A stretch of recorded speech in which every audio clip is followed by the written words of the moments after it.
Starting the recording now.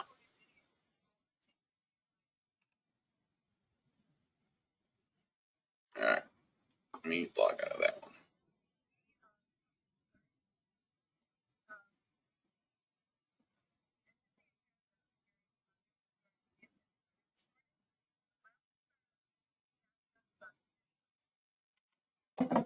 Okay, let's go ahead and get started. Welcome, my name is Ryan Holger. I will be your tour guide today for this breakout session. Our topic today is smarter thermostats. So we'll go through some of the functionalities of smart stats and how they work, some features that are common to lots of them. We won't be too brand specific here. And then in the second half of our time slot, we're going to go through some things for the HVAC service contractors on how we can interrogate condensing units using Bluetooth apps on our phone, how we can extract some useful data like static pressure and CFM out of thermostats on actual furnaces, and how as a contractor we might be able to connect some of our customers' thermostats to us, the contractor, via the internet. So we'll go through some live demos for that. So I got some slides here for the smart stat stuff, and then the other stuff we'll do as actual live demos. You could probably see there's 3 screens you're viewing right now. One of them is my PowerPoint presentation. One of them is my face. Feel free to hide my face if it's not appealing to you. And then the other one is my thermostat on the wall in the lab over here that we're going to use in a few minutes. So let's start our tour here. My email is down at the bottom if you want to interrogate me with something later on. Feel free to send me a note and I'll try to answer your question as long as it's HVAC related.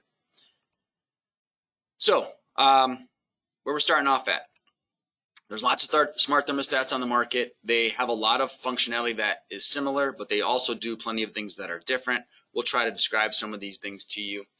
To get us started off, just to get you some perspective, there are tons of people that have access to broadband internet, meaning high-speed internet. It's basically 3/4 the population of the country.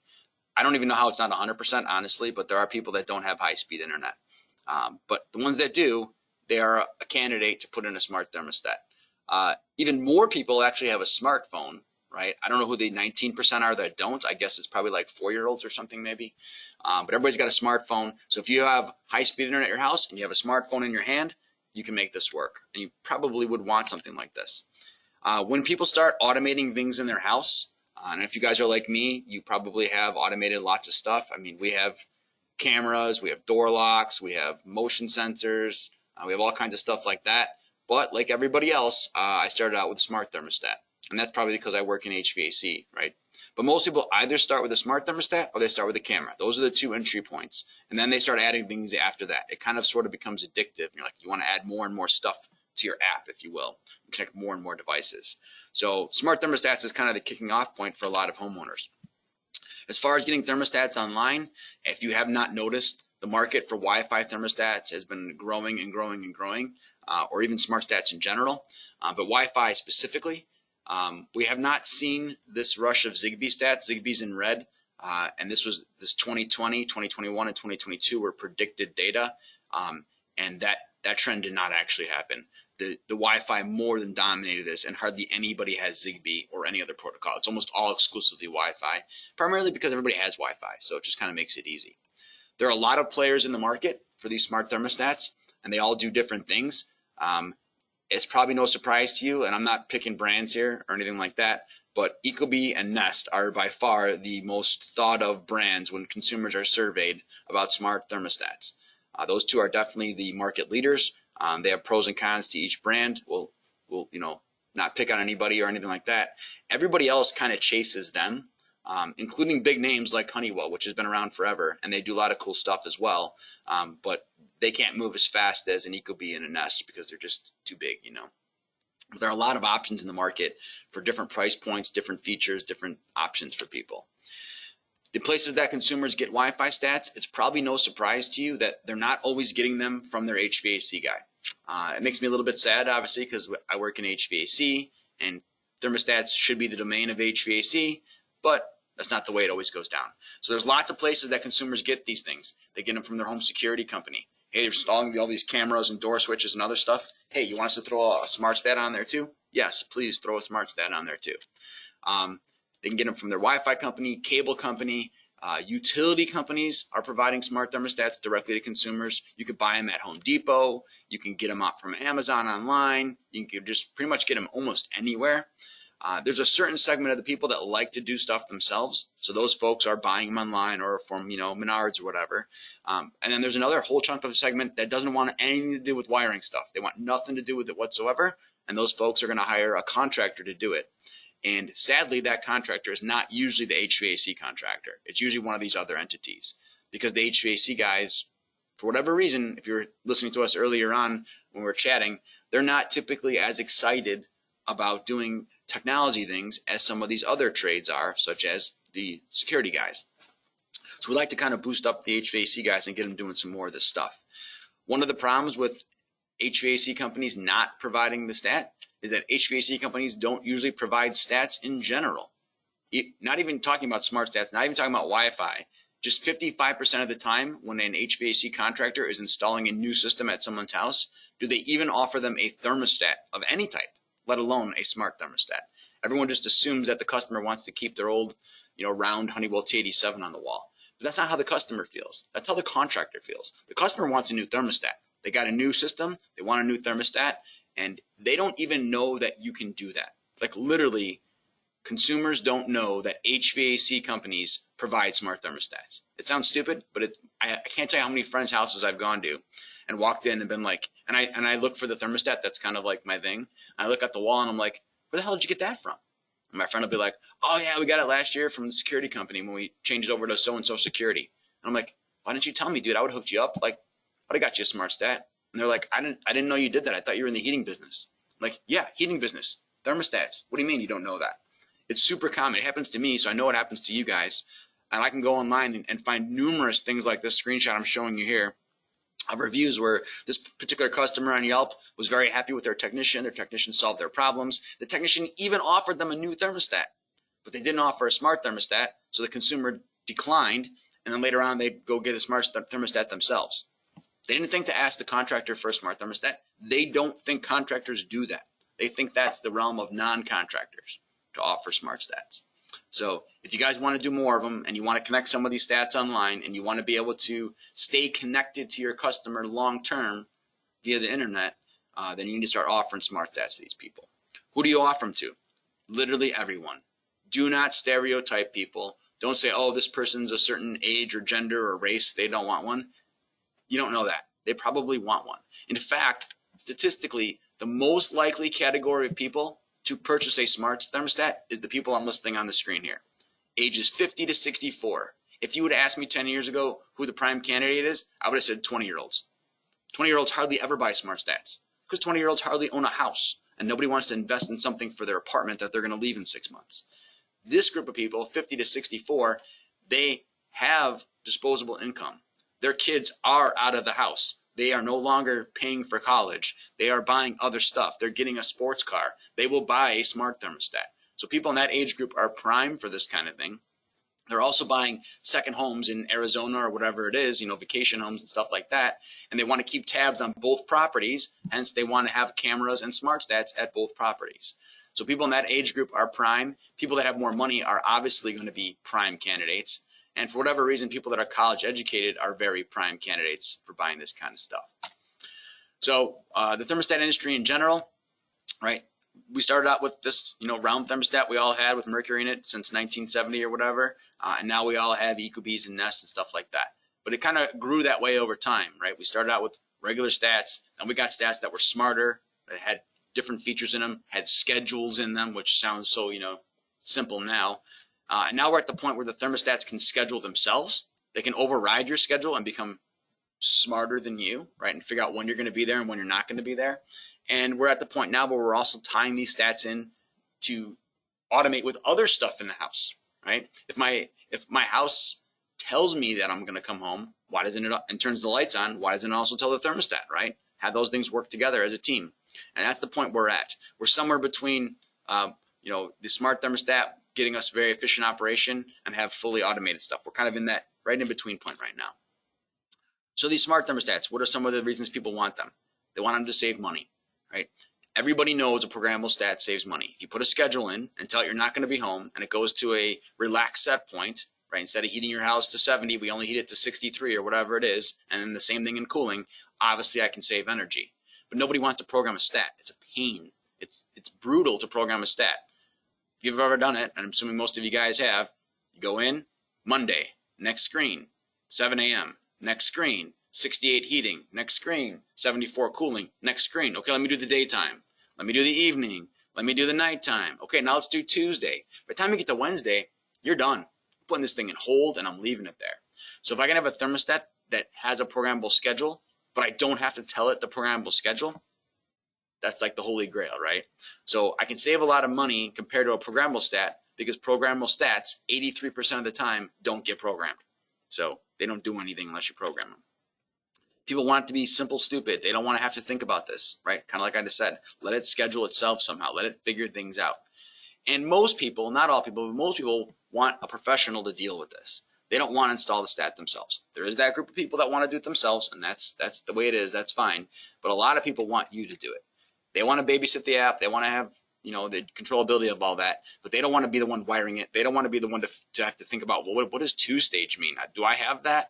Do I have a heat pump or do I have a furnace? I don't even know, right? They want someone else to deal with that side, and that is typically you guys, the trade allies. So for your perspective, the opportunity for you as a contractor, which most of you guys are, obviously, because you're trade allies, the opportunity is that you can sell them more stuff. Okay, great. I could sell them an upgraded thermostat, which I can make some money on. I can troubleshoot the stat remotely, which if they're under warranty and I don't have to roll a truck and go out to the house to look at something, I can probably save some money there by doing some remote troubleshooting and being like, yeah, Mrs. Jones, the reason why your heat is cranking so hot every Tuesday morning is because your schedule says to heat the house to 90 every Tuesday morning. Let's fix that, right? So you might be able to save some trip calls with stuff like that. For the customer, obviously there's energy savings. On here it says 20% average savings. That is from a 10-year-old study on smart thermostats, and every single manufacturer quotes that study. Maybe there was never been a study since, I don't know. But they all quote that study in all their literature and stuff like that. In practice, the stats that I work with the most, which are, most of the smart stats I work, I won't name brands. We'll keep it brand neutral. But I work with 5 or 6 brands, and 3 of those brands all use the same back-end database platform. And that database platform tracks the data from the end users. And by the way, as an end user, if you don't realize people are tracking your data, you're clueless, right? Go on Netflix and watch the Social Dilemma movie. It's fantastic. My daughter and I watched it a couple weeks ago, and the amount of stuff that's getting tracked on everybody all the time is amazing. And the thermostats are doing that too. They're tracking your data. And one of the reasons they track that data is so they can calculate the savings at each customer, and then they can spit out how much they save. So that platform that I use is a 23% savings nationwide for customers, tracking their usage with these smart thermostats and how much runtime they have. So there are some benefits to stuff like that and saving energy. There's a lot of reporting and functionality. I have a lot of end users that I'll say, I don't know what you're talking about. I don't know what that means. Why don't you text me the graph? I'm like, what graph? I'll tell them how to get to the graph. They'll text me a picture of the graph, and all of a sudden the answer is right there. Oh, yeah, your unit's short cycling. I can see it in 5 seconds, right? There's so much reporting data. The customers may not understand what the reporting data means. I'll show you some of those reports later on. There's some that are more useful for consumers and some that are more useful for contractors. Some of the common features in these smart thermostats that a lot of them have in common, obviously energy savings. A lot of them have humidity control, and I don't mean just humidification with a humidifier. All of them, or at least all of the good ones, have dehumidification control as well, and I'll explain how that works. And that's significantly more interesting to me than humidification. Almost all of them have some kind of optimization and learning algorithms in there to adapt to your lifestyle and your schedule. And then they have other features that I'm going to mention here too, like fan control and so forth. So the energy savings. The bulk of the energy savings comes from one of 2 features, and most thermostats don't use both of these. Either they have one or the other, or some of them do have both and you just use one or the other. But they have a similar benefit, and that is the thermostat figures out when you're home and when you're not home based on one of these 2 scenarios. One is occupancy sensing. So in the case of these ones down the bottom left side over here, put my laser pointer thing on. In this case, I'm showing a Honeywell remote sensor that works specifically and only with a Honeywell T10 thermostat, which is a relatively new stat that came out 2 years ago. And then we have Ecobee sensors that have been out for 5 or 6 years. They work the same way, right? So these sensors go out in the rooms of your house. You put them one in your bedroom, one in your man cave, one in the living room, whatever it is, right? And they have motion sensors in there, motion and thermal sensors in there. And if it detects occupancy in the house, meaning you're moving and you're a warm body, right? If it has that, we put the schedule to the occupied set points. And if you're not there, everybody leaves the house, and we don't sense anybody moving for like a half an hour or whatever it is for that manufacturer of the stat, then we say, you know what? Nobody's here. I know you're supposed to be scheduled right now, but everybody's gone. So how about I go back a couple degrees and save a little bit of energy? So you can still put a schedule in if you want to, but you don't necessarily have to. And the sensors can override those schedules. If you come home when you're not supposed to be home, let's turn the heating and cooling on for you. If you're not there when you're supposed to be there, let's turn this stuff off. Or not off, but more energy efficient set points. So those two stats can do that. There are other stats that have remote sensors, remote temperature sensors, but these ones have remote temperature and occupancy. So they're going to do it in a much better fashion than just temperature alone. The other way to do that, which is by far the more common way, because this is just a programming code that goes into your app and doesn't require any hardware in the house, is to have geofencing. So when you connect your cell phone app to your thermostat, you can set up geofencing for most of these thermostats and then define a border around your home. Let's just say it's 4 miles, right? And when I drive 4 miles away from my house, it tells my thermostat, hey, he's gone, he's not here. All right, let's go to energy saving mode. And when I'm driving back from work or the grocery store, wherever I'm driving back from, and I breach that 4 mile threshold again, it says, oh, he's coming home, he's coming home. Let's go ahead and go occupy and get to the comfortable set points again, right? And you can define how wide that border is, right? If you only work a mile away from your house, you know, God bless you that you got such a good commute, but you're gonna have a pretty small border around there, because when you're at work for 9 hours, you don't want your stat to be running. So geofencing is one way that most thermostat manufacturers do it, or occupancy sensors in the rooms plural is another way to do it. As you guys have questions, go ahead and type them in, and my buddy John will interrupt me here, and we'll try to read off a couple of those questions now and then. Another functionality that comes into play to save energy is smart setback. I don't want to confuse this with smart recovery. Almost all of these high-end stats have smart recovery. Sometimes they call it intelligent recovery, adaptive recovery, optimal start, adaptive start. They have all kinds of names for it. But those features are all very similar in that if you tell the stat you're going to come home at 6 p.m., it starts earlier than 6 p.m., 5:03, 4:57, whatever it calculates, in order to get to set point by the time you come home. And all of these smart stats have that functionality. But in addition to that, some of them also have what's called smart setback. Smart setback works in conjunction with smart recovery, but it's a little bit different. So in order to understand why smart setback is important, you have to first understand multiple stage equipment, right? So I can have furnaces and ACs that have, and heat pumps that have 1 stage, 2 stage, 5 stages, 20 stages, 75 stages. There's all kinds of versions of that. But let's just keep it simple right now. I'll just say I have 1 stage or 2 stage equipment. So I'll use the 2 stage example. So for 2 stage equipment, second stage, high capacity, is the least efficient operating stage. This is true for furnaces, heat pumps, air conditioners, ductless, cooling towers, chillers, boilers, everything. When I go to high capacity, I become less efficient than low capacity. Because at low capacity, let's just use a furnace example, I have X amount of BTUs coming into the furnace, and I have this giant heat exchanger to work with relative to the amount of BTUs, relative to my flame size. So I have a lot of surface area to work with compared to a small little flame tips on low fire. When I go to high fire, I still have the same amount of surface area, right? But it's less surface area per BTU of input. So low capacity is always more efficient than high capacity. So I don't want to ever go to high capacity. Now, if it's polar vortex day and it's minus 25, all right, I got to go to high capacity, right? But other than that, I'd rather stay on low fire. So what these stats do is they say, you know what? I know that Ryan is going to come home today at 6 p.m. and he wants a 70-degree heating set point. And normally when he's not home, we keep it at 65. But what I'm going to do is at 3:09 today, I'm going to calculate this as a thermostat. I'm going to go up to 67 degrees. And I'm going to try to warm this house from 65 to 67 using just the first stage of heat. Or if I have more than 2 stages, just using a couple of the stages of heat.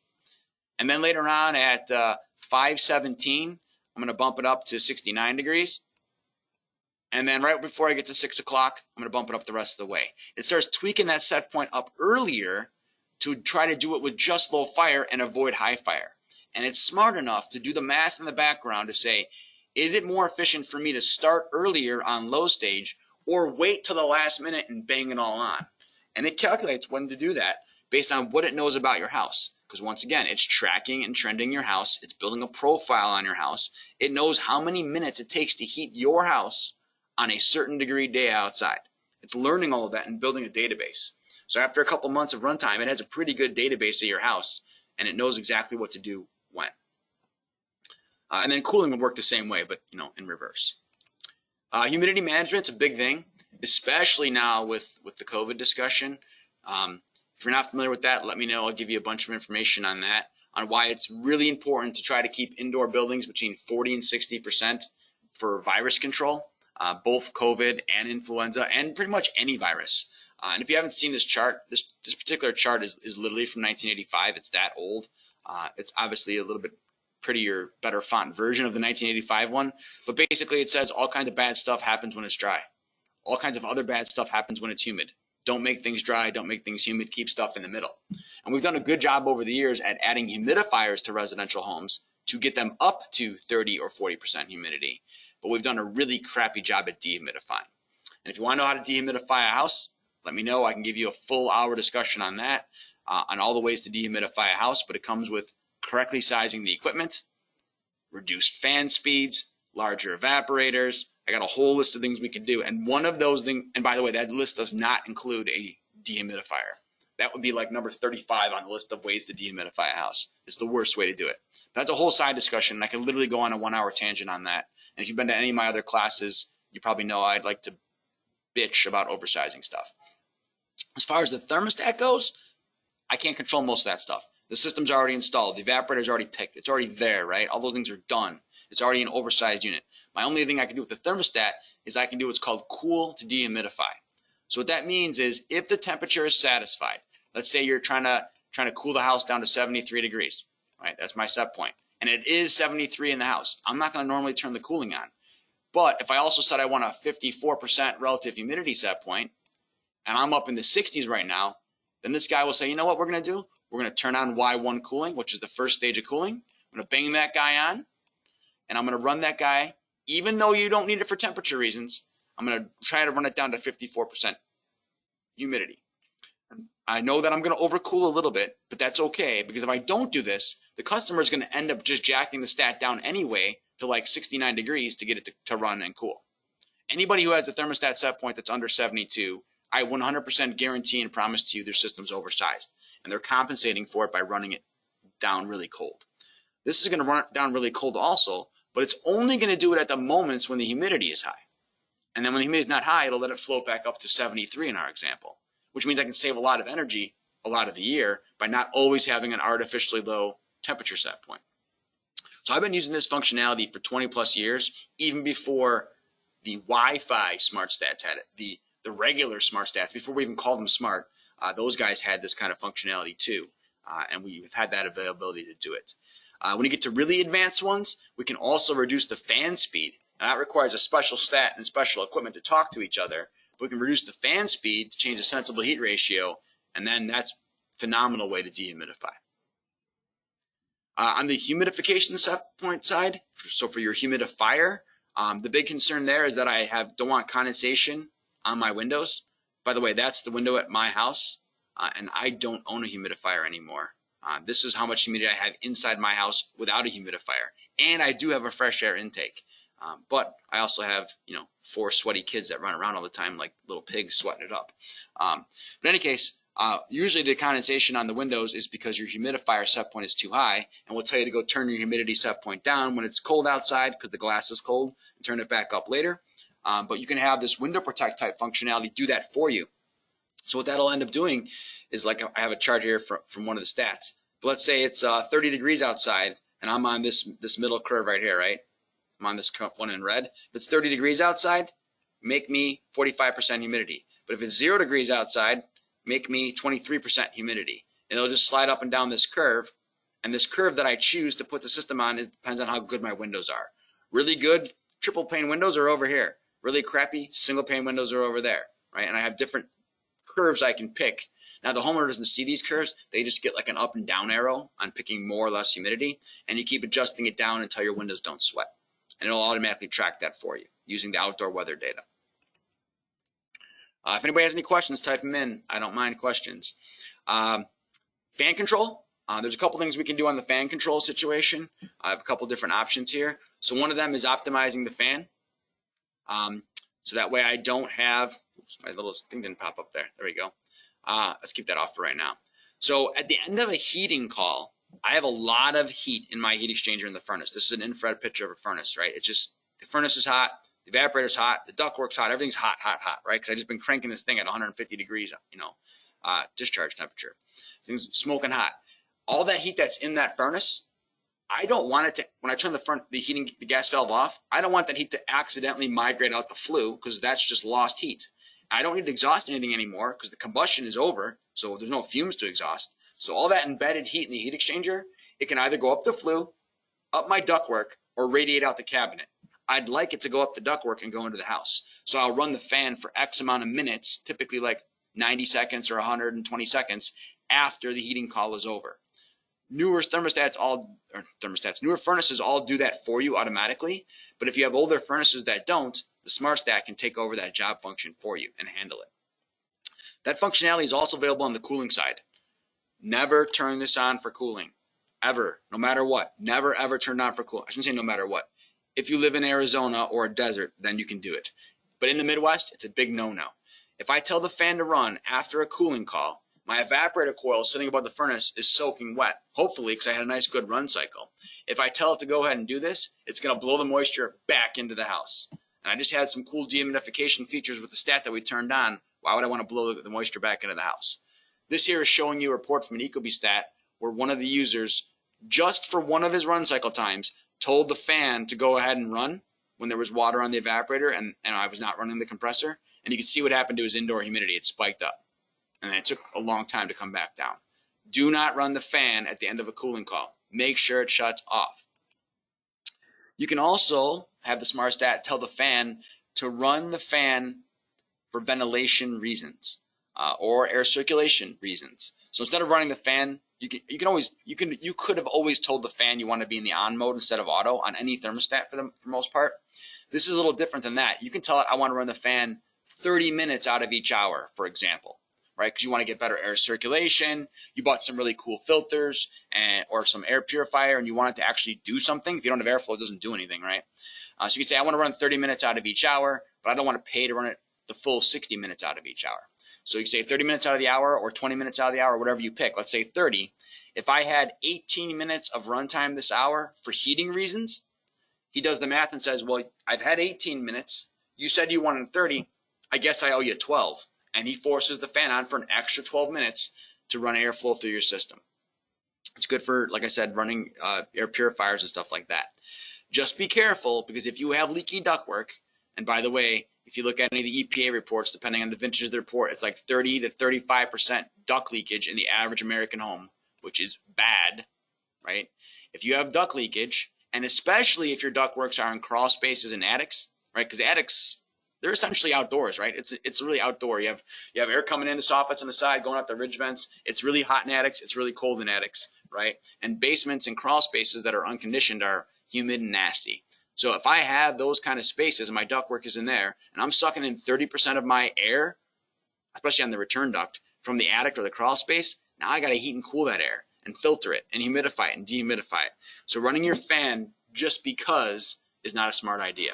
Make sure your ductwork is sealed up, right? You can do mastic, you can do aero seal, you can do tape. Make sure your ductwork is sealed up before you decide to run your fan continuously.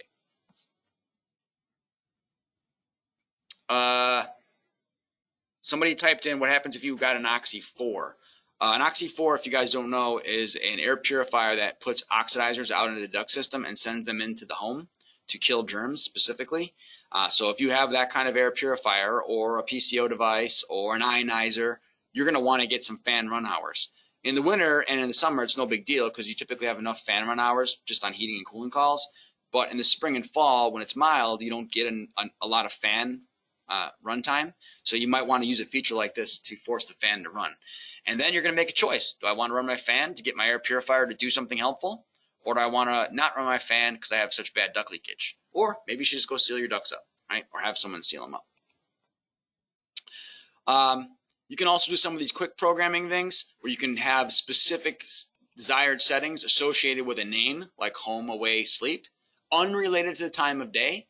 And then when you come in at your random schedule time, you can just press a button and go into the certain mode that you want, right? So people that use this kind of feature typically are the ones that are not using like geofencing and stuff like that. All these smart thermostats are going to need a common wire. You should make sure you plan for that.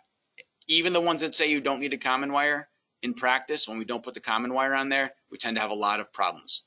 Common wire or no deal, right? If anybody calls me for help on a smart stat and they don't have a common wire, it's like, click, I'm done. Like, common wire for sure. Every brand, Nest, Ecobee, Bryant, everybody, common wire.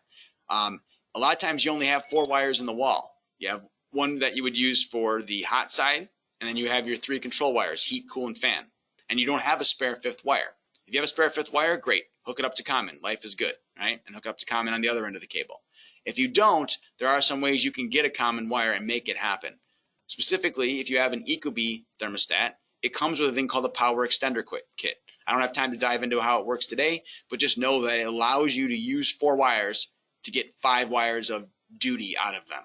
Right? It's a little communicator device. And a lot of manufacturers have something like that. Ecobee has one called Power Extender. Honeywell has ones, the old one's called Wire Saver, the new one's called C-Wire Adapter, but they work the same way. The Honeywell ones only work on Honeywell stats. The Ecobee ones only work on Ecobee stats. And then there's some generic ones out in the marketplace, such as this Venstar one, that'll work on any stat. It'll work on a Venstar one, obviously. It'll work on a Honeywell one. It'll work on an Ecobee one. And it allows you to have 4 wires in the wall behave as if they were 5 wires for the equipment, right? We don't have time to dive into that, but just believe me that it works. I have done thousands of this exact model number of add-a-wire kit. It's very reliable, and it's like 20 bucks. So it's easy to do. Before we dive into a couple more things here on Smart Stats, I just want to make sure everybody knows from the breakout this morning that there is a rebate available from Focus on Energy, which is available to pretty much everyone in Wisconsin, at least almost everyone in Wisconsin. So you can get a $50 rebate for Smart Stats. In order for those stats to qualify, they need to be on the database list on the Focus on Energy website, and that will include Energy Star thermostats as well as thermostats that Focus has reviewed and approved themselves. If you're working in other states, like I know we got some Minnesota people in here, we got some Illinois people in here, there are similar programs in your area. If you don't understand how those work, let me know and I'll help you. But it's similar to this. This is the approved list of stats for Wisconsin for Focus on Energy. So these stats are all ones that can get the $50 rebate. They are the ones that have the energy saving functions that are needed. They are either Energy Star stats or they are ones that have been reviewed by the utilities specifically to be equivalent to an Energy Star stat. Because there are some very, very, very smart thermostats that are not allowed to be Energy Star stats, which sounds crazy, but that's the way it is, and I'll explain that. So if you go to the Energy Star website, you'll find the Smart Thermostat program, which has been around for about 3 years now. The old Energy Star programmable stat program was killed like 8 years ago. They got rid of that because nobody programs programmable stats. And now in the past couple of years, it's replaced with the Smart Stat program. You can go on there and find all the models that are qualifying. There are 63 Smart Thermostat models on the market from these various brands on here. So there's lots of brands, there's lots of model options, there's lots of ways to get it done. So it shouldn't be like there's only 2 options here. Like there's tons of choices, 63 choices specifically. So you can get this done fairly easy. There are requirements and rules to become an Energy Star stat. We don't need to dive into all those today, but just know that there's a whole spec sheet that you can download that tells you exactly what those rules are. And the one thing I do want to point out today is that in order for a stat to become Energy Star certified, the manufacturer has to submit a year's worth of run data and collect the data from consumers showing the actual energy savings. So it's not like I just say that I'm a smart stat and then that's it. I actually have to give them data proving that I've been saving energy at actual real homes. The problem with that is Energy Star will only accept data from single stage equipment applications. If you have multi-stage equipment, you can submit the data and it goes into their database, but it doesn't go into the calculations to see if your stat qualifies or not. So if you have a thermostat, like most communicating thermostats for high-end equipment that work with modulating compressors and modulating gas burners, you can't submit the data. I mean, you can submit it, but you can't become Energy Star approved. You have to submit enough thermostat data for single stage applications to get approved. And if you have a product like a communicating stat that can't go on single stage equipment because there is no communicating single stage equipment, you can't get approved. So there's kind of a little quirky loophole here. So the really high end, top of the line stats can't be Energy Star stats, which is why the utilities know that, and they, on their list, they have been manually approving those, right? So like, for example, these two right here, I know off the top of my head. These two over here, I know off the top of my head. I could probably find other ones on here somewhere, maybe. I think this one, right? There are some on here that are not Energy Star stats, but they've been approved by the utility because they're the ones that you have to have if you want a 98% furnace and stuff like that. So because of that, we got to take that into consideration on some of these decision choices. So we call those proprietary stats because they only work with specific communicating equipment, whereas a traditional Energy Star Smart Stat will work on any brand of equipment. Right? So instead of having regular relay wiring, they have communication data cables on them. They don't have any relays on them. Hence, they can't go on regular equipment. They can only go on communicating equipment. Right? If you put a two-stage stat on, for example, this is what I have at my house. I have a three-ton, five-stage unit. If I was to wire a two-stage stat to it, I would literally only get two stages. I would get stage 2 and stage 5. It would skip 1, 3, and 4. There'd be no way to use any of those stages. Stage 1 is by far the most efficient stage. I would like to get some run hours there. It is also the quietest stage. I would like to get most of my run hours there as well. But a two-stage stat will dumb down my 5-stage equipment down to 2 stages. So it wouldn't be very advantageous to do it. Same thing happens on heat pumps. Some manufacturers will also publish data for the SEER rating with and without a communicating stat. So this is one particular manufacturer, ACs on the left, heat pumps on the right, communicating stats on the top, non-communicating on the bottom. If I take just one example here, a 3-ton, 18 SEER unit with a communicating stat, and I dumb it down by putting a smart stat 2-stage on it, it becomes a 16 SEER. I lost 2 SEER points by doing that, which might kick me out of the category of getting a rebate from my utility. Right? If I drop from a 16 SEER down to a 14 SEER or something like that, now all of a sudden I might not get my rebate, let alone I won't get the energy savings. The way that works, if you're familiar with the AHRI database, and most of the contractors are, I can go look a specific model number up. So in this case, it's a day and night, this model. It shows up twice in the database. Same condensing unit, paired with the same furnace, paired with the same evaporator coil. Oops, let me undo that because I just slopped it all up. Same evaporator coil. The difference is this one has an evaporator coil appendage on the model number. It says plus wall con. That means you have to put the communicating wall stat on there, or you won't get, in this case, 15 SEER instead of 14 SEER. And every manufacturer has something like this, right? Carrier does the same thing. American Standard, Trane, Bryant, Heil, they all have a thing like that they're doing. They're putting some appendage. So Trane puts on plus BAY, which is the model number of their smart stat, their communicating smart stat. It's not an Energy Star one, but it's one that will make the equipment get the full SEER rating. And then the same thing happens on furnaces. If you want to get the most efficient tier furnaces from Energy Star, which means 98% efficient, right, or excuse me, 97% efficient, then you have to be using them, and it'll tell you that, with one of their smart stats that is communicating. And those smart stats will not be on the Energy Star smart stat list. So it's kind of like a quirky little loophole thing. The other thing I'm going to get on these smart stats as a consumer is all kinds of reporting. I can go onto my web browser and log in, and I can see some metrics. Personally, I'm not into this. Like, I don't need smiley faces to feel that I'm doing something right, but most consumers need this. People are motivated by stuff like this. For Christmas, I got my 2 youngest kids these Garmin kid watches, and they have like step goals and stuff like that in there, and you can set up little prizes for them, right? So if they get X amount of steps a day or X amount of activity minutes, they can get prizes, right? More screen time on their gadgets and whatever it is. I never would have thought. I thought it was kind of quirky. My wife said we should get these. It has been such a motivator. My 6-year-old, like, I wake up in the morning, he's running up and down the stairs. I'm like, what are you doing? He's like, I got to get the steps. I got to get the steps, right? He's like addicted to it. I'm like, great. You want to be addicted to working out? Fantastic thing to get addicted to. Versus me saying, dude, you got to come do sit-ups with me. He doesn't want to do that. You can't force him, but I can motivate him with smiley faces and gold coins on his watch. Guess what? Adults are the same way. I can motivate you with things, right? I can say, you know what? I've compared you to your neighbors and you're in the top 20% of your neighbors for energy efficiency, right? Or I can say you're in the bottom 20%. And then you're going to be like, well, what the hell do I do? Right? And then I can click on stuff to get tips on what I can do. My thermostat can tell me that, hey, you're doing a really good job, or hey, you suck, right? And people want to get the smiley faces. They want to do a good job. They want to save energy. They want to feel that they're doing the right thing. Some of them literally put smiley faces on there and frowny faces, right? And that's a motivator for some people. Personally, I like to go deeper into these reports. There's other stuff that we can check out. I like to dive in deeper and see that stuff personally.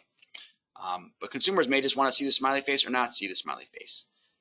They need to go into their thermostat and tell it some stuff about their house. Otherwise, we don't know who to compare them to.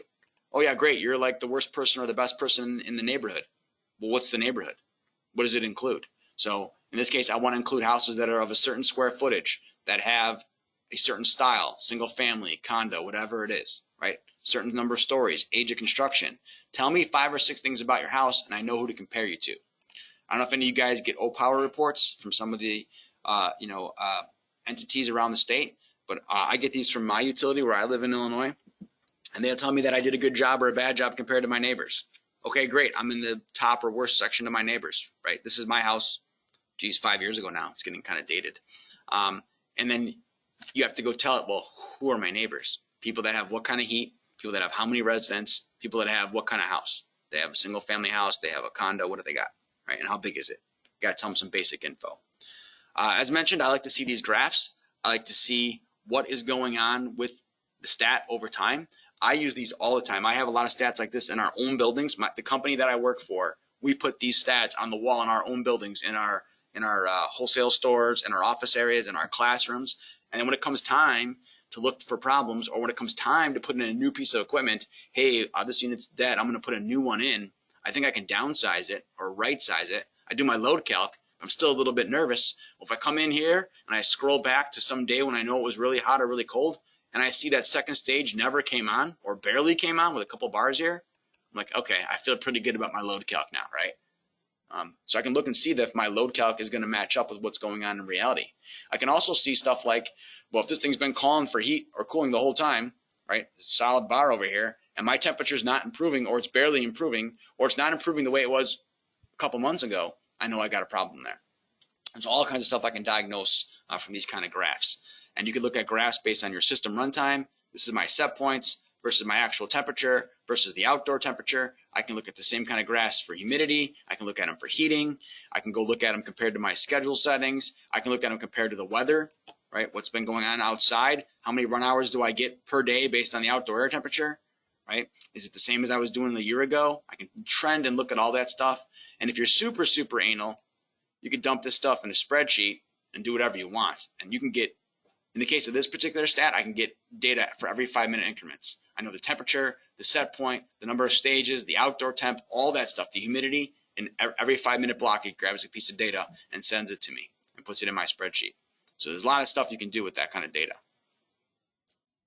Paul asks, is there a percent number for savings per SEER of efficiency? There is not. It's going to be dependent upon the unit. What he's talking about, and I'll scroll back real quick just to answer the question. He's talking about this discussion we just had, right, on here. It's going to be depending on the kind of unit you have. So in this case, it was a 5-stage unit. There's a pretty stiff penalty on a 5-stage unit for not putting on the 5-stage stat, because you don't get all the stages, especially the most efficient one.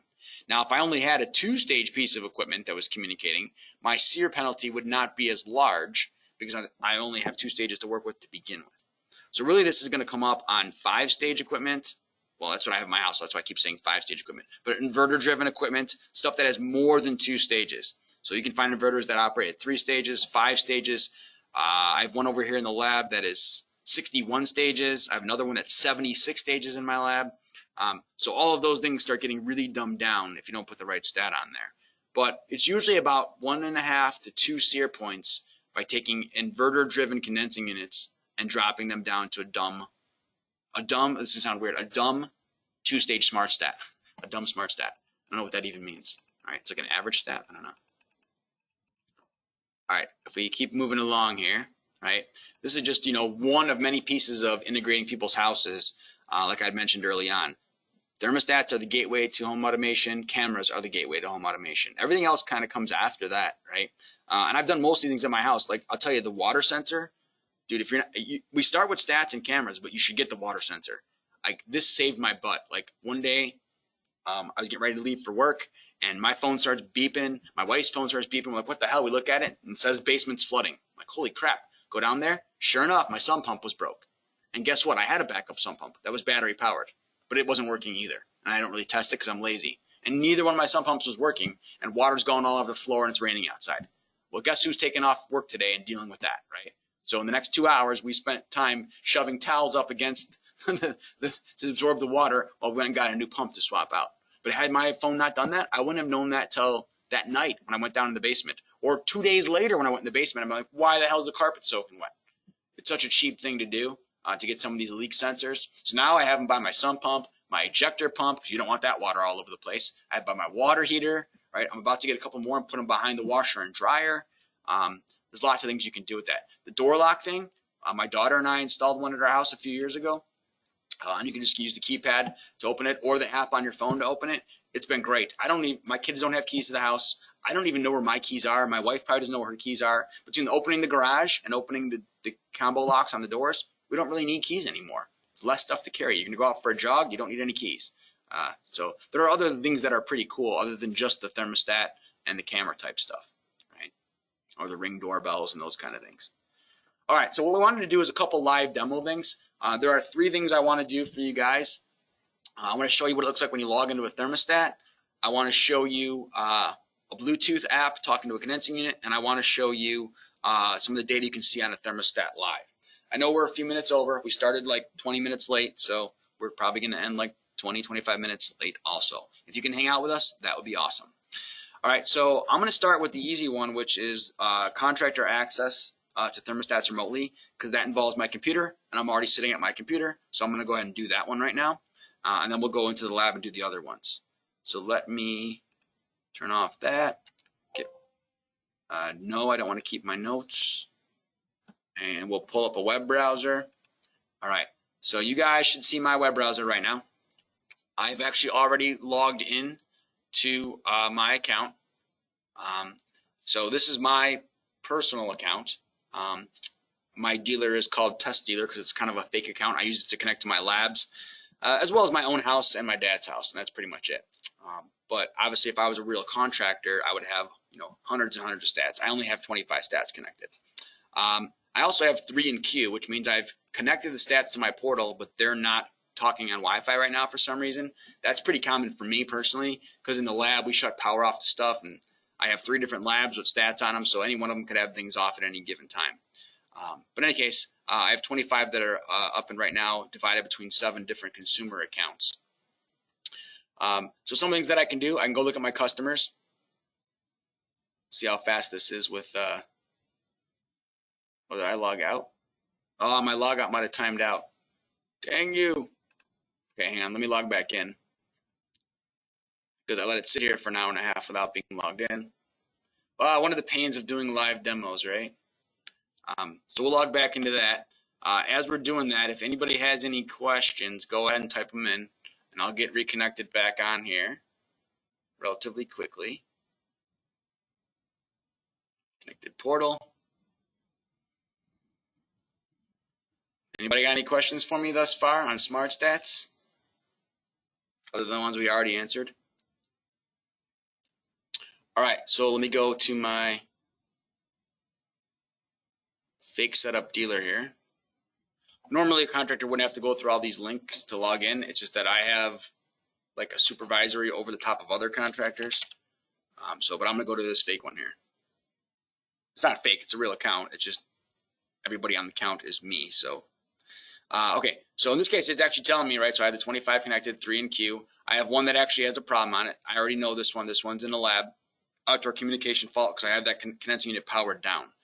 But if this was a regular account and a customer, and I had something come up here with a critical alarm, right? I have 1 critical alarm, 3 moderate alarms, and 32 just general pieces of information available to me to look at right now. But I would start out with the critical alarms, which is why it defaults to that, and it would say, you know what, I got to go look at this customer and see what the hell is going on with it, right? Why is their outdoor unit not communicating, right? It's not really a problem right now in March, but in May it's going to be a problem. So let's go deal with it. And maybe I'll talk to them like, oh yeah, we flipped the circuit breaker on it because, you know, my grandpa's afraid it'll turn on in the middle of the winter or something. I'm like, dude, that's not going to happen. But okay, at least we know what it is. I don't need to drive out there for that.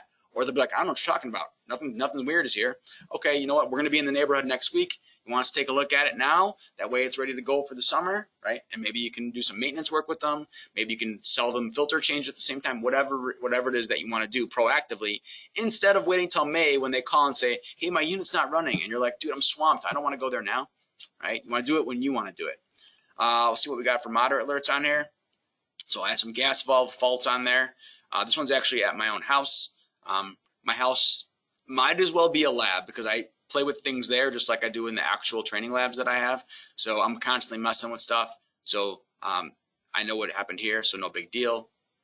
But if I didn't, I can go see who the customer's contact info is, right? I can call the customer. I can do some troubleshooting tips with them. I can do some things on my own and see what's going on, right? So if I look at this particular customer, I see that they have a stat. They have a communicating indoor unit, which is 98% efficient. And then they have a communicating outdoor 19 SEER unit, and they have a zoning panel on here. Right? I have all that stuff on this particular one. They have given me permission, and they don't have to, but they've chosen to give me permission, of course, because this is me in this case. I gave myself permission to view my stat, to view my configuration data, to even make changes to it if they want to. The customers can pick and choose. They may say, you know what, you can't see anything other than my address because that's it. I don't want you looking at my stuff. Or you can see my status, what's running and what's not running, but you can't look at my schedules because I don't want you knowing I'm going to be home and not home.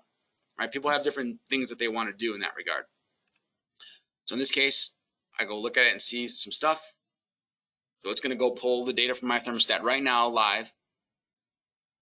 Probably mess with my wife. She'll be like, what the hell are you doing with the thermostat? All right, so pull some live data on here. So it's 70 degrees in my house. It's 59 at my condensing unit outside. Right now I have it set to cool to 77 and heat to 70. It's 44% humidity, right? What modes am I in right now, or what am I calling for right now? Right now I'm calling for fan. I am not calling for AC or heat, right? At the moment, here's my scheduling information, right? My set points. Right, this is all for the downstairs zone. I have an upstairs zone. It's one furnace and AC, but there's two zones on it. Right, so you can see what they're doing differently from each other at the moment. I can look and see what notifications I might have, right? So anything that's happened on this stat, I can go see what it is. I can sort them, filter them. I can do anything I would normally do with, any type of spreadsheet data, if you will. I can see what events have happened, right? So more urgent things. So notifications are just general stuff. Somebody changed the schedule or something like that. But event log is bad things happened, right? So I had an ignition fault 4 days ago on there, right? Gas valve fault. Like anything that's happened on there, and like I said, my house becomes kind of a lab in itself. So I'm constantly playing with stuff. So I'm not personally alarmed by this. But if this was my end user customer, I shouldn't see a bunch of stuff on here, especially not stuff happening frequently. So I can look at some of this data and try to figure out what's going on. And this is a pretty advanced unit. Some of the units won't have this. There'll be a plain, boring two-stage unit, and you won't get any data. But this one has a communicating inverter on the AC. So I get all kinds of information on here that I can deal with and try to proactively. My unit's running. It's totally fine, right? But maybe I have something that's going on that, well, geez, why are you getting so many of this certain kind of fault? Well, let's go see what it's doing. So I have faults from my furnace, faults from my AC, faults from the user interface itself, right? I can go see more data, right? I can see what's going on there. Some of this data won't mean anything to most people, right? But I can see basic stuff on here. How much life is left on my filter, how much life is left on my UV lamp, what kind of information do I have on my system, what kind of equipment and accessories and model numbers and air purifiers, what do they have on all this stuff, how is the control configured, right? There's lots of stuff that goes on in these stats, which is a whole nother class in itself. But all that data is available to me if I want it and if the customer chooses to give it to me. I can see what's going on with all this stuff. I can see what position their damper's in. How far open is their individual zone damper for either one of the zones? Right now I have one that's 15, which is wide open, and I have one that's 0, which is closed. Because nobody's upstairs, so why would I bother heating and cooling upstairs right now? Right? I can see if my utility has shed my unit, right? So a lot of utilities have a thing where in the summertime they can shed down the unit and cycle it off to save greater energy and on the grid and not bring on old inefficient power sources, power plants, right? And you could opt into those programs and they pay you for that, right? I'm on one of those programs, and I can see if the utility has shut my unit off or not. As a contractor, I can also look at opportunities, right? It'll tell me things on some of my customer stats. Like in this case, it's telling me, hey, this person has old software on their thermostat. Maybe you should offer to upgrade them to the current software, right? They can do it themselves. You can do it for them. You can do it when you're doing a maintenance agreement. It might just be a reason to call them. Hey, I happen to notice you guys are running the old software on your stat. If you guys need help updating that, we do the software updates as part of our normal maintenance thing. So if you have us come out twice a year, once in the spring and once in the fall, we'll do all the software updates for you. We'll update the software on the stat. We'll update the inverter software, right? We'll update all that stuff for you, right? Just like with your car, right? If you take your car into the dealership to do the oil change, they also do the software updates for you. It's part of the thing, right? If you don't take your car in, or you take your car to Jiffy Lube to do the oil change, I apologize to anyone who works at Jiffy Lube, right? But they just do the oil change. They're not doing all the other stuff. You go to the dealer, they're doing everything for you, right? So as the dealer, with these customers connected to your account, you can see who might have opportunities, which means stuff's not broke. But hey, why would I not want to just call them? It's a slow week. Let me call them and see if they want me to do something, right? And maybe it starts a conversation like, no, it's fine. We're not worried about the software, but we do have this humidity problem. Oh, we're not about the software, but we heard about these indoor air quality things we saw on your guys' Facebook page. Tell me about that. They may say something like that. And for you, it's a slow week. So why don't you go ahead and do it, right? If you could do some work now, specifically now, March and April, before it gets hot, why would you not want to do work now? And I can keep going on with this, but we only have, so much time to play. Let me read the one question that came in, and then we'll go to the next thing I want to show you. Have you heard or seen an issue of a SmartStat proximity sensor picking up a family pet thinking you're home and not going into saving mode? Would geofencing be better? Okay, so first thing, you mentioned proximity sensor. A lot of these SmartStats will have more than one sensor in there. So a lot of them have a proximity sensor. All that does is when you walk to the stat and you start reaching your hand towards it, it sees that you're there and it goes from a dim screen to a bright screen, right? It's kind of like your cell phone does the same thing, right? That would be the proximity sensor. Some of them have another sensor in there for occupancy detection. And the good ones, like the two that I showed you, the ecobee one, the current ecobee sensors, and the Honeywell T10, they have occupancy sensors that do both motion and thermal. The reason for the thermal is to eliminate pets. So if you didn't know it, say like your dog, for example, has an internal body temperature of 107 degrees. You are at 98 degrees. So the stat can actually be smart enough to know if it's a dog or a person that's there. And it will ignore the pets and not go change the occupancy for the pets. So you could do either the sensors.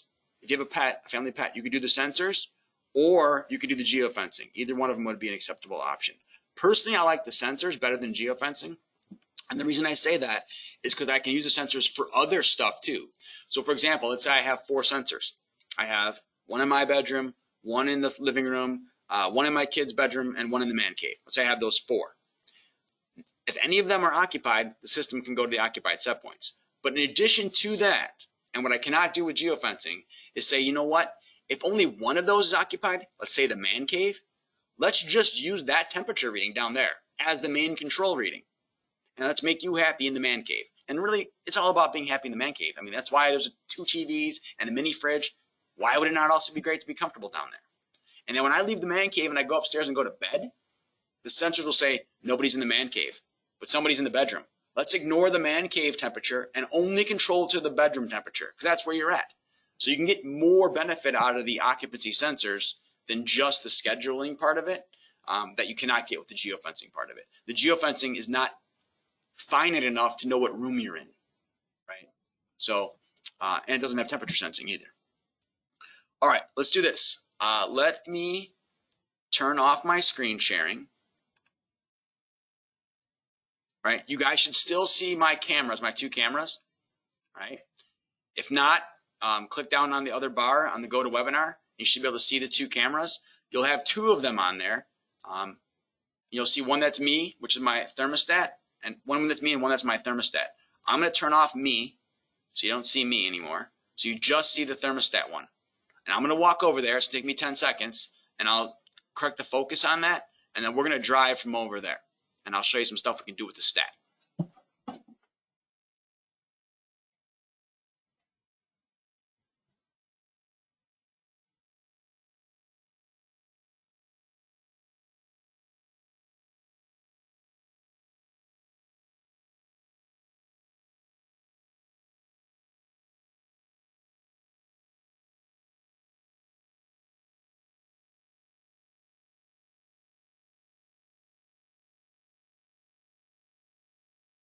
right, can you guys hear me okay? I'm hoping the audio is good. It looks like it is on my end. If for some reason the audio is not good, let me know. All right, so I'm at one of these thermostats right here. I don't have time to show you guys everything, but I'm gonna show you a couple of things that are fairly cool.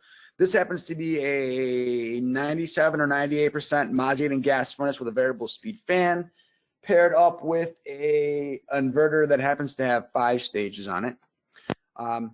So one of the cool things that I can do on here, you know what, let me tell the furnace to actually run in heat mode for right now. It might be a little bit louder because of the heat mode, but that's okay, because I want to be able to show you some actual operating data. All right, so I'm going to go into the service screens.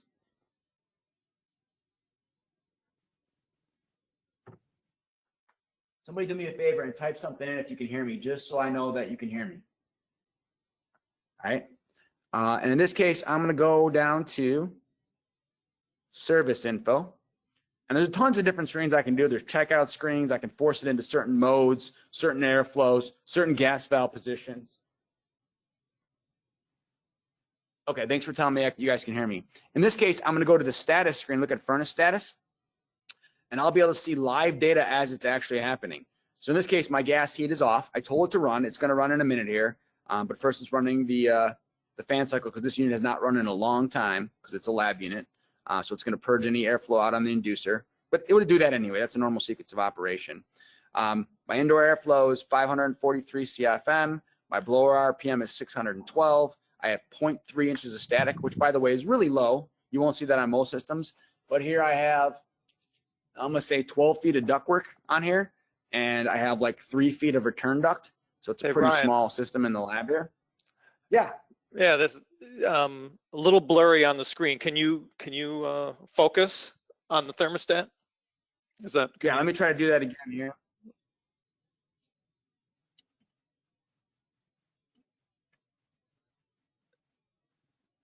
Yeah, Hopefully a little bit of a slightly struggle. better. Yeah, we can't. Let me see if I zoom in. Oh, I'm looking at it on my computer screen and it looks good on here, but all right. Yeah, did you? If you guys have not already done so, the screen, make it a full screen. Down in the bottom right hand corner, there should be 2 little arrows. If you click on that, it'll go to a bigger view and it'll blow up that one and minimize any other ones you have. If you go to a full screen, you should be able to see a little bit more detail.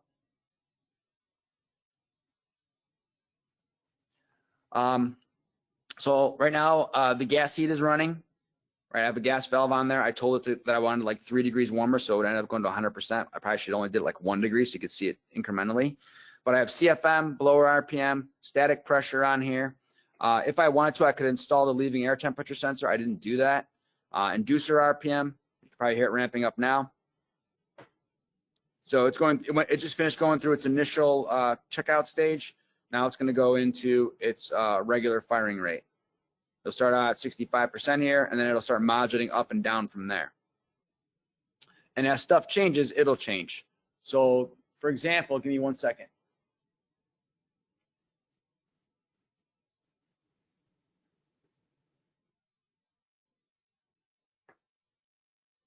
I am going to block off the return duct in its entirety, which is going to cause a large pressure restriction. So you'll see what happens when I do that.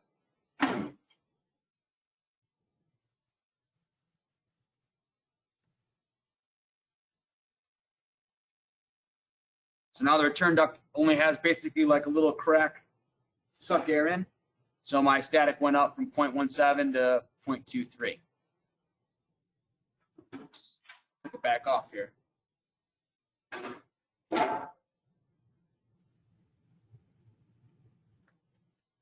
Similarly, if I went into AC status, which I don't have the AC running right now, I can't run gas and AC at the same time, but to show you some of the data that I would see which stage I'm in for air conditioning mode or heat pump mode. I'd be able to see the compressor RPM, coil temperature, suction pressure, suction temperature, suction superheat, discharge temperature. Scroll down, I can get the voltage on the unit, 193 volts. The outdoor temperature. Is the utility curtailing me right now? What's my indoor airflow? What's my indoor static?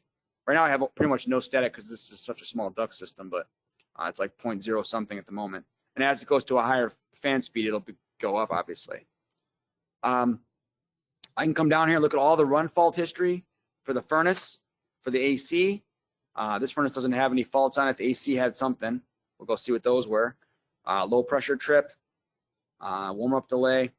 I can look at how many times the furnace and AC have cycled, right? So in this case, it's a relatively new unit in the lab, but the power's been cycled 68 times. That's not normal, but in the lab, we do that a lot. How often is the blower cycled? How often is the heat turned on and off, right? Same thing on the AC side. How much runtime do I have on heat? How much runtime do I have on AC? All right, so I can see some of that kind of data as well.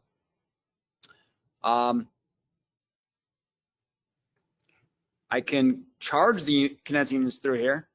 The whole process to do that, but I told it my evaporator model number, so it knows how much capacity that has from a volume standpoint. It knows my condensing unit model number because it's communicating, so it knows how much volume he holds. I can tell it my line set length. I can tell it my line set diameter. If I do those things, it'll then tell me how much refrigerant I should have. In this case, 5 pounds, 0 ounces. It came with 4 pounds, 13 ounces. You should weigh 3 ounces in. And you can do that, and then you can go check your subcooling and actually tell it you want to run in that mode. It's going to be a super long delay in this case because I'm running the gas heat, so it's going to have to shut off the gas heat and then go to that. So it's going to make me wait a long time. But if it didn't, it would go into my subcooling charging screens, and it would show me my subcooling on the fly, and I can make sure things are in line with what I want them to be. And it's going to take a while because of the delay, because I switched from heat. But it would tell me how many stages of heat or cooling I'm ramped into, what the RPM is, my indoor airflows, coil temps, indoor temps, outdoor temps, suction pressures. I would get all that kind of data while I'm live seeing the subcooling calculation at the same time. And I can make sure my unit's running to where it's supposed to. So it tells me how much to weigh in. I weigh it in. Then I do the subcooling check to make sure everything is where I really want it to be. Back out of there. By the way, you probably can't hear it, but that condensing unit, you probably hear the indoor blower right now, but the condensing unit itself is 6 feet away from me. I'm socially distanced from the condensing unit, and it is actually running right now. The condensing unit is literally on. Now it just shut off because I left that screen. But you can't hear the compressor at all. You probably can't hear the fan. The indoor furnace fan is literally louder than the condensing unit in this case. All right, hopefully that gives you a little bit of idea of some of the stuff that you can see and adjust and mess with. You can force it into any mode you want for the heating, for the cooling, whatever you want to see, you can make it do that. You want to run it for X amount of minutes in each mode, you can force it to do that, see the sequence of operation. It's pretty flexible in what you can do. So Ryan, I'm going to go back to my regular computer. Go ahead. Yep. Getting to be about 11 o'clock. So assuming you're getting close, we should probably be wrapping it up soon. Yep. Okay. I got the last screen I'll show you. I'm going to go back to the other computer to do that. So let me turn this one off.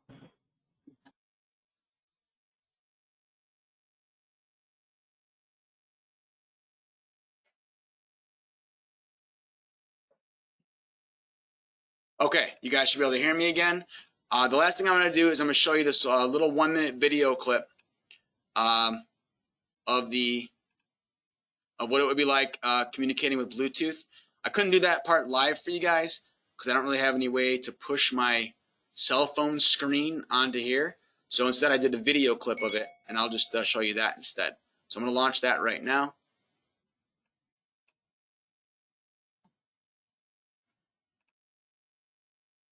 So this is a clip from my phone. I'm going to pull up a specific app for that unit, log into my app like I would for any other app, accept all the privacy stuff, blah, blah, blah. Log into my app, put my face in front of it. So now I'm connected to my app. Now I'm going to go ahead and tell my app that I want to connect to a specific piece of equipment. So I'll connect to that equipment. Now you have to be standing like, 20, 30 feet away from the unit because it's Bluetooth. Bluetooth only goes so far. I can't do this from 3 miles away.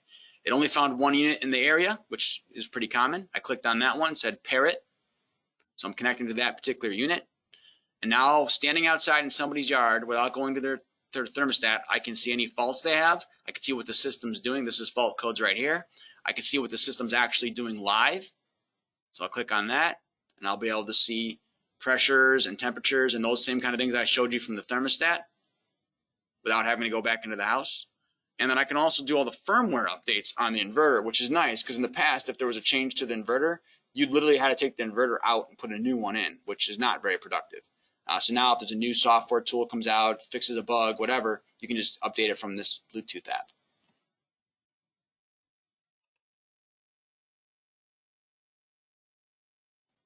Any other last pending questions?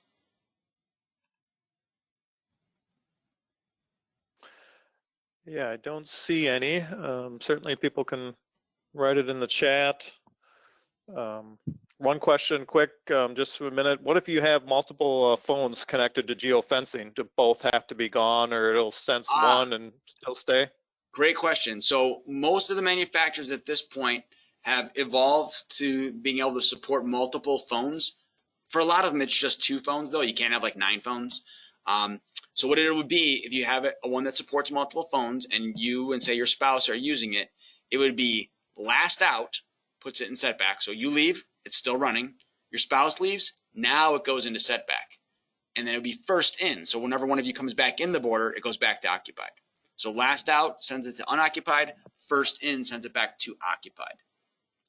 Great, thanks. Well, I think we should wrap it up. It's been a great session and a big thanks to Excel Energy.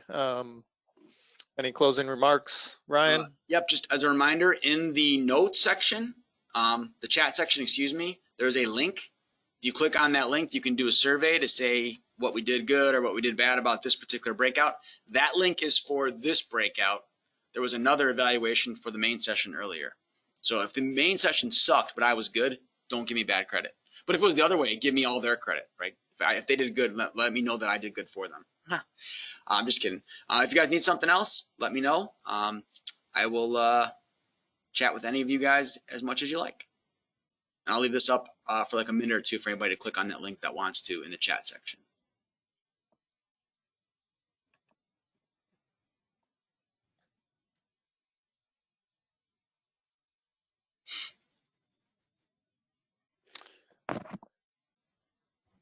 As long as we're hanging on a minute, Ryan. Yeah. So that fan on and that putting that moisture back into the house, a lot of contractors are run that or recommend and set up the fan 24/7. And I saw your fan on full time.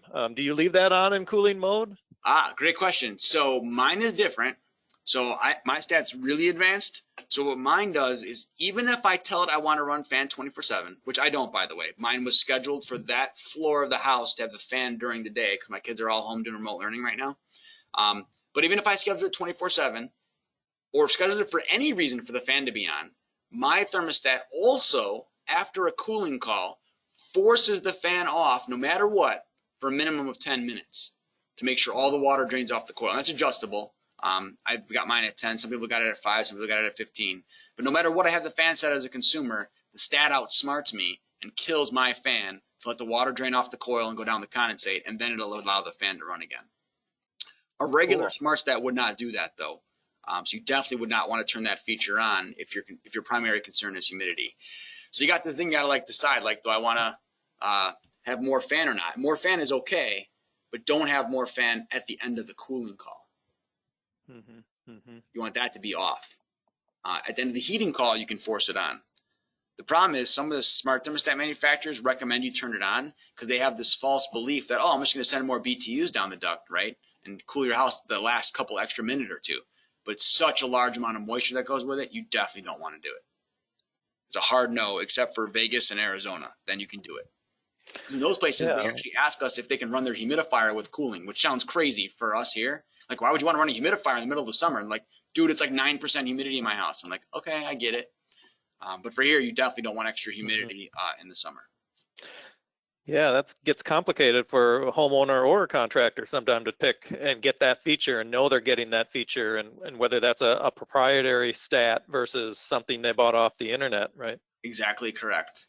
And that's kind of how I ended up doing a class for each stat. Like, I don't, like, this is kind of a general thing, but normally for like live classes, in-person classes, I will have a class for like each model of stat. So you know exactly what to do with this one versus another one kind of thing.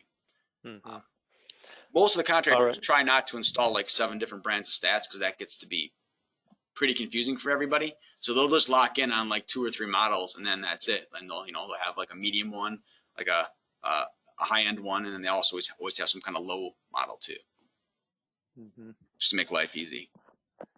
All right. I appreciate everyone hanging on, and those that had to go, and sounds like it's about our time to go too. Yep, I'm going to stop this recording, and then we'll compile the video. And if anybody needs the link to the video, just let one of us know, and we'll get you or your coworker that link. All right. Thanks, Ryan. All right, thanks, guys. Bye.